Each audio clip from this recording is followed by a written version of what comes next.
Hi dear students, welcome to my YouTube channel. Today's topic is very important topic of the world. In every subject in universities it is being taught, and every student or any person should know about this topic. That is, today's topic is federalism, federal state or federation. Federation is a convention through which different states organize themselves into a wider union. Montesquieu said in his books. Montesquieu was a Western political philosopher.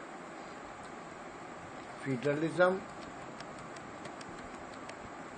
stands for the unification of smaller political units into a bigger one through either conquest or association. It has been one of the most notable features of political history. A federation is an association or conglomeration of states forming a new one. According to Dicey, it is a political contrivance intended to reconcile national unity with the maintenance of state rights. A federal state is one in which supreme power in the state are distributed by the constitution between federal government and federating units. The distribution of powers between federal government and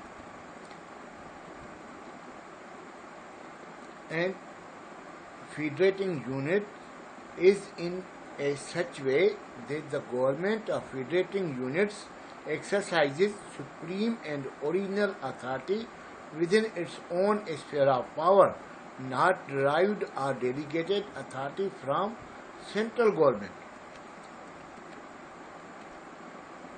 The government of the federating units or provinces or states is powerful within its own sphere of powers. Federation enables small states to unite peacefully and voluntarily into a powerful state. It is essential for small states to combine into a stronger union in order to defend themselves against foreign aggression and to pull their full weight in international affairs. How federation is formed? How it comes into existence? A federation comes into existence in the following way. It may be formed by a number of independent or sovereign states that give up some powers in favor of a new common central government while retaining their separate identity. This is how American Federation was formed in 1789. When a unitary state breaks up into a number of autonomous units, they later combine themselves, if they want, into a union or federation like the former USSR, Union of Soviet Socialist Republic. Following the independence, the Federation of India and Pakistan came into being in 1947. Salient features of federation or federalism. Number 1, distribution of powers. The basis of idea of the federalism is to have a union without unity. Consequently, powers are distributed between the center and the units or provinces. Each government, federal or provincial, is made independent and supreme within its own jurisdiction, like United States of America, India and Pakistan. No any government encroaches upon the sphere of others. There can be no federation without distribution of power. Number 2, supremacy of the Constitution. Constitution is supreme in every federation and it cannot be amended easily. The central and federating units have to abide by the constitution. If they do not abide the constitution, it would disintegrate like East Pakistan in 1971, USSR and Yugoslavia and so many states in the world. Number 3, written and rigid constitution. The constitution of a federation is always written and rigid so that the interest of units is protected and central government may not encroach upon the powers of federating units. The constitution should be rigid so that simple majority may not amend it easily against the wishes of smaller units. The units can never feel secure or safe if the constitution can be amended by federal or central legislature ignoring the wishes of units. The constitution is regarded as sacred document not to be tampered with easily. Number 4, independent and powerful judiciary. Since in a federation there are two sets of government, and though the constitution has defined their powers and jurisdiction, still dispute arises on many issues between the center and units or among units. Therefore, every federation has a Supreme Court to interpret the constitution and settle disputes amicably. Supreme Court acts as the savior and guardian of the constitution. It ensures that no government should exceed their allotted powers. In this way, a federation can remain intact. Number 5, bicameral legislature. In a federation, the national legislature or parliament is bicameral, that it consists of two chambers or houses. The people and units are given representation separately in parliament. The lower chamber or national assembly or house of representatives is created for the representation of people.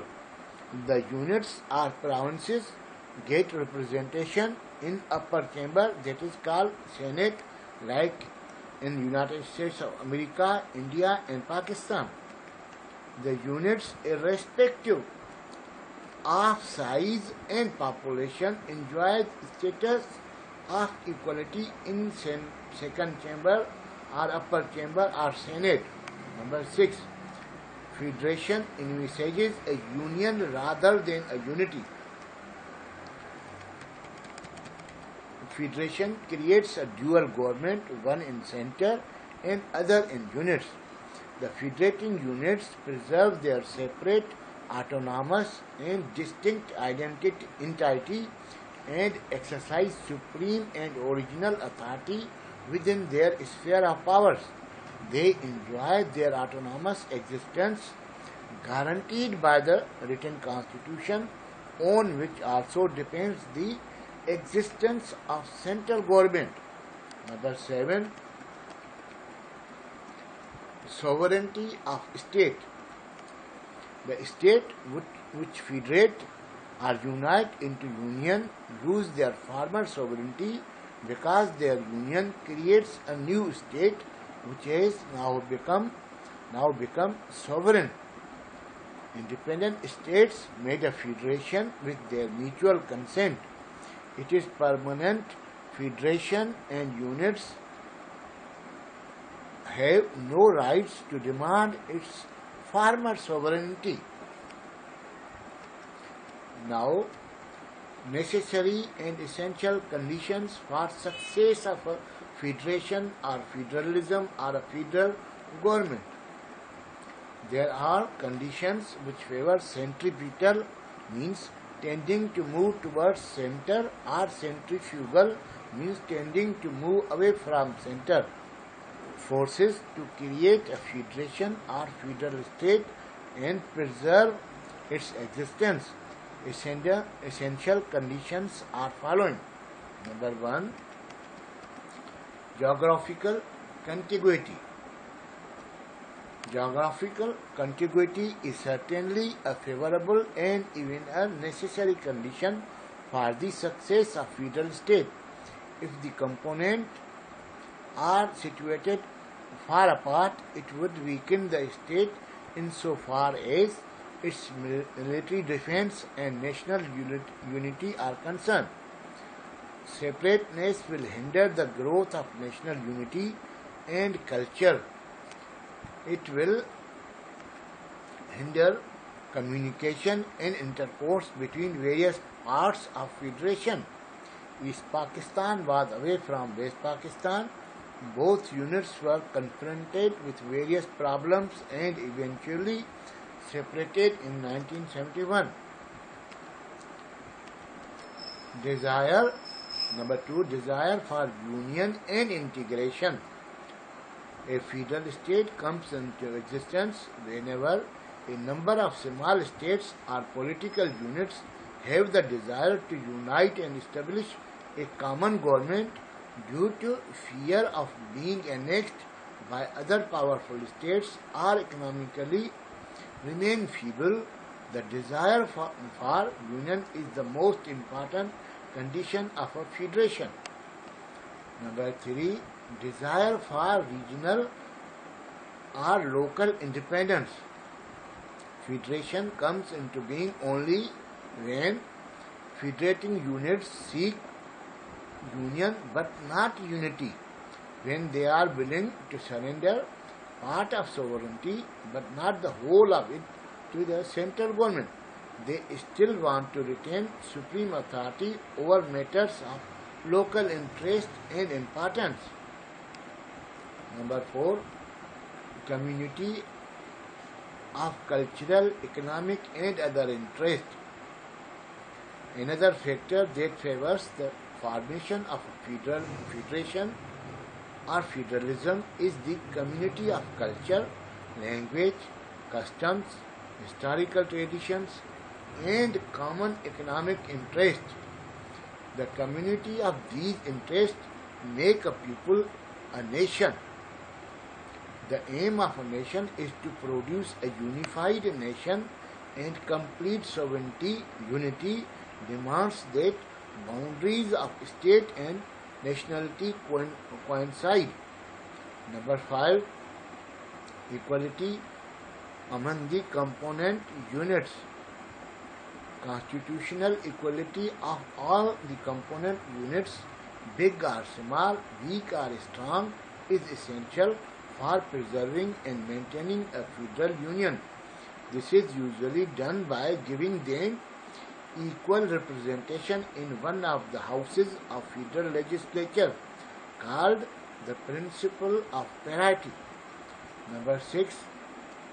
Political ability of sagacity and legalism. Federalism is a difficult form of government, for it is a compromise between two contrary tendencies toward unity and autonomy. The continuation and preservation of a federation demands that the citizens must have greater political ability and respect for their constitution. People should be able to appreciate their double allegiance both to the central and provincial government. People should develop sense of legalism or obedience and cordially accept the decisions of the law courts as they interpret the constitution. Merits of federation or federalism. Number 1.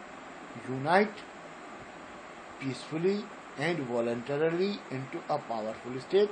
Number 2. Development of economic resources. Number 3. Combination of national unity and local autonomy. Number 4. Division of work. Number 5. promotion of democracy or democratic values. Number 6, concept of world federation.